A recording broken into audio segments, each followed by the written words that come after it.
Move the chains! All right, y'all. You know, when it comes to the New Orleans Pelicans, no one follows the team closer than our next guest. Todd Graffagnini is the play-by-play on the radio voice of the Pels, bringing every game to life for fans across the Gulf South. Todd, thanks for joining us. It's great to see you. Thank you, Mark. You know, we're getting deeper into the season. How would you assess where we are compared to, starting back in October? Yeah, it's obviously been a lot different. You know, you start the season and it's a struggle, and the head coach is relieved of duty, and then you go through the transition of, the assistant coach James Borrego coming in place of Willie Green, and that's a difficult situation when you're working for somebody and then he doesn't have the job, and then you have to become the head coach, and so it's a little awkward at first, but that's the NBA. You move on, and I think James Borrego's done a really solid job because it has not been easy for him.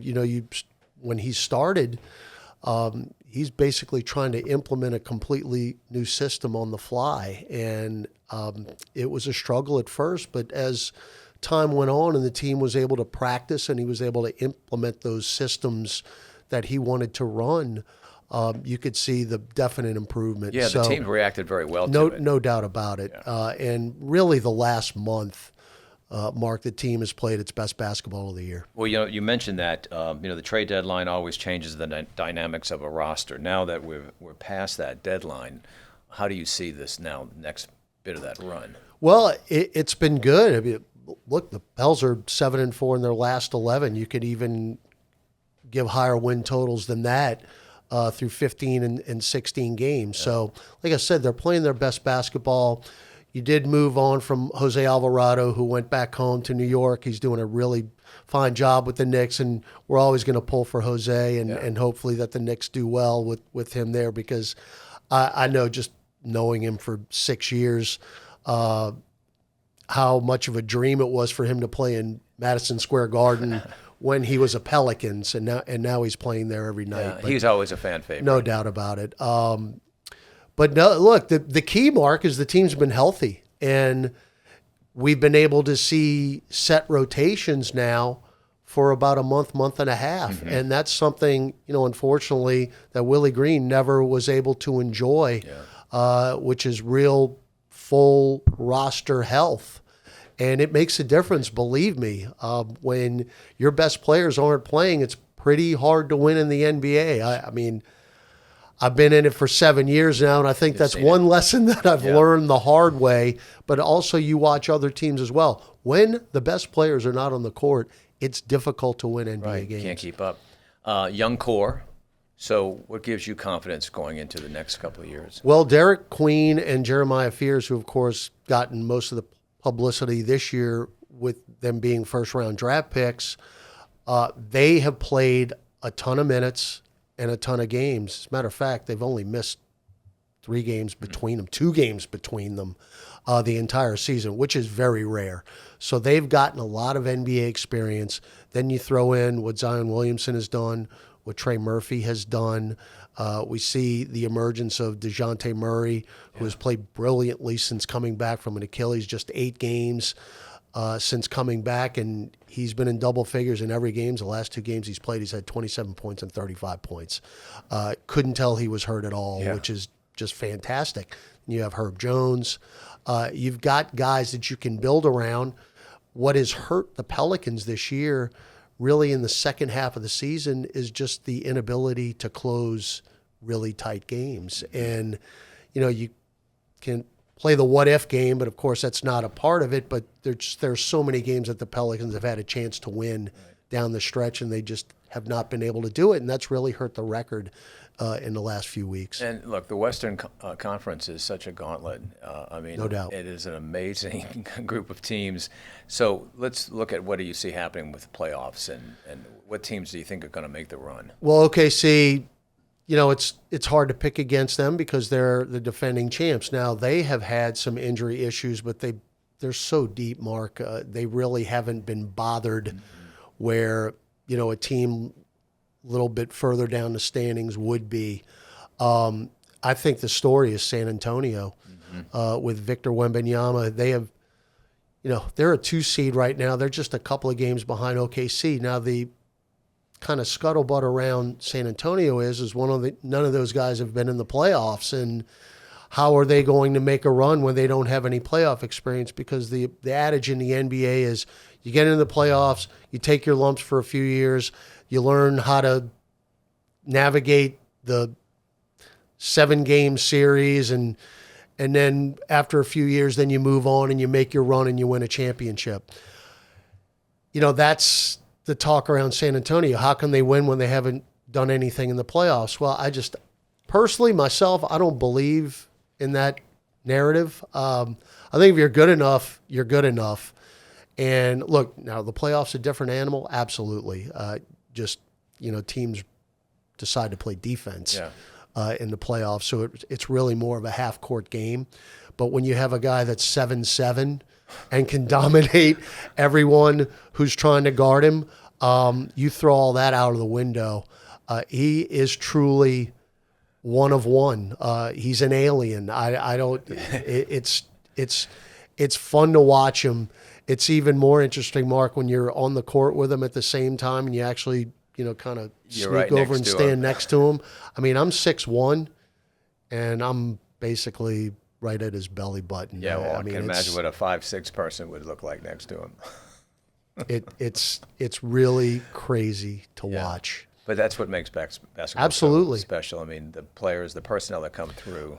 But just like you were saying, I mean, the West is very, very deep. Yeah. You could take any of those top 6 teams, and you would not be surprised if they made a run to the Western Conference Finals. Let's talk about your background. What got you into sitting there and calling play-by-play like this? It's such a great way, too. I was a baseball player growing up, as one of your producers knows, having played against them in high school. And I played college ball at Northeast Louisiana, now UL Monroe, and came home after that, and I got into a really serious car accident, and my baseball career ended overnight. And I'd always had an affinity for microphones and headsets and listening to games on the radio. And I knew once I was out of baseball and I knew I wasn't going to play anymore that this is something that I thought I really wanted to do, and wound up going to Loyola to finish my degree. Great communications program. I was able to do in front of camera work and radio work while I was still in school. And I went to Ken Berthelot, who was then the voice of the Tulane Green Wave back then, and I introduced myself. I was still at Loyola, and I said, "Hey, Mr. Berthelot, my name's Todd Graffagnini. I used to play baseball, but I'm about to graduate from Loyola, and I'd like to do what you do one day." And lo and behold, he said, "Hey, look, my brother Kyle happened to be on the Tulane baseball team at the time." He says, "Is that your brother?" I said, "Yes, it is." And he goes, "Well, how'd you like to sit in with me for a couple innings?" And I'm thinking to myself, "Are you serious?" "Sure, absolutely." And that was in April of 1992, and wow, here we are. That's literally how I started. So I owe everything to Ken Berthelot for at least giving me an opportunity. I spent 27 years at Tulane. The final 12 was the full time doing football, basketball, and baseball. Baseball is really where I started, and I got the Pelicans job in the summer of 2019, and it's been a blast. That's great. And Green Wave Hall of Famer as well. Absolutely, right? Yeah. So, well, when you're there for that long, they have to, at least throw you a bouquet at the end, I guess. That's fantastic. Let's talk about a little Tulane baseball. What's happening over at Turchin? Well, it's been a struggle, Mark. They had a rough weekend. I actually was able to go out the last couple of days, but they just got swept by Creighton. There were 3 very, very tough games. One went the Friday game. We were in Houston playing the Rockets at the time, lost in 12 innings, and the last 2 games on Saturday and Sunday lost by 1 run. It's kind of the same thing we were talking about the Pelicans. They've had trouble really finishing off those close games. They were really really below average in runners in scoring position, trying to knock those runners in. That really hurt them this weekend. Right now they're below 500, but conference starts for them this weekend, and there's a lot of time left. I can remember some Tulane teams in the past that had, you're always going to go through 1 or 2 weeks during a college baseball season, which is 56 games, where things aren't going to go your way. The good news is there's time to turn it around. And look, Jay Ullman's done a great job at Tulane. He's a fantastic coach. Just got to, get those timely hits. Pitching, defense, timely hitting is baseball in a nutshell. And they had the first 2 for the most part this weekend, but didn't get the timely hits. Yeah. Just briefly talk about the fan base here for the Pelicans as well as Tulane. I mean, the fan base never goes away. I mean, it's such an exciting arena, both Smoothie King Center and Tulane Turchin. Yep. You see it from your vantage point. Speak about the fans. Well, I'll tell you about the Pelicans fans. They're as loyal as it gets. Have the last 2 years been good when you're talking about wins? No. But the fans are there every night, and they are loud. And even talking to visiting radio guys are like, man, I didn't expect to see this many people here for a 20-win team. I said, well, we've got a really hardcore fan base that love basketball. And I think you saw, Mark, when the Suns were here a few years ago in that playoff series, which really transformed the city. A couple of years ago, the OKC playoff series. Right. Fans want to come out and support the Pelicans. It's just, you got to get more wins. It's a bottom line business being in the NBA. It's bottom line. You win or you lose, period. But even through the losses in the tough last couple of years, fans have been there and they have been heard, and the players know it, believe me. Tulane it's been very strange for me being on the other side now, where I was firmly and fully in it for more than half my life.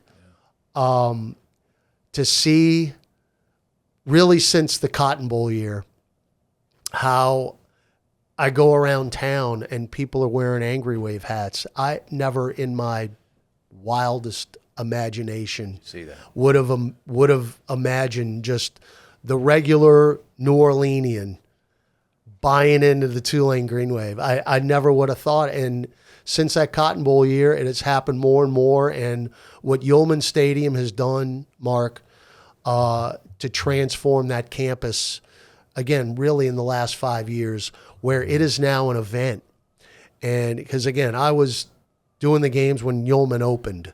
And the only game that would really be crowded or sold out was homecoming. Everybody would come back in for homecoming. Right. It's not the case anymore. They're there. Every Saturday, they're there. That campus is thriving. That campus is buzzing. It's a football atmosphere. And the tailgating, it's amazing. Again, never would have dreamed of it, but it's been awesome to watch. And look, I get to go as a fan now. Not that I didn't enjoy doing the radio, but I can tailgate now. I can go sit in the stands and I can cheer the Wave on, and it's been so much fun to watch. We appreciate you very much. Ladies and gentlemen, the radio voice of the Pelicans, Todd Graffagnini. Great to have you in the studio. And please come back. Why don't we talk about the season when it's over with and Absolutely. what the new season looks like. Anytime. Great. Thanks, Anytime. Todd. Hey, y'all, go ahead and hit that subscribe button on our YouTube channel and turn on your notifications. Please follow us. We've got new shows each and every week. And a very, very special thanks to all of our sponsors who are making this possible. Have a great day, and we'll see you next week.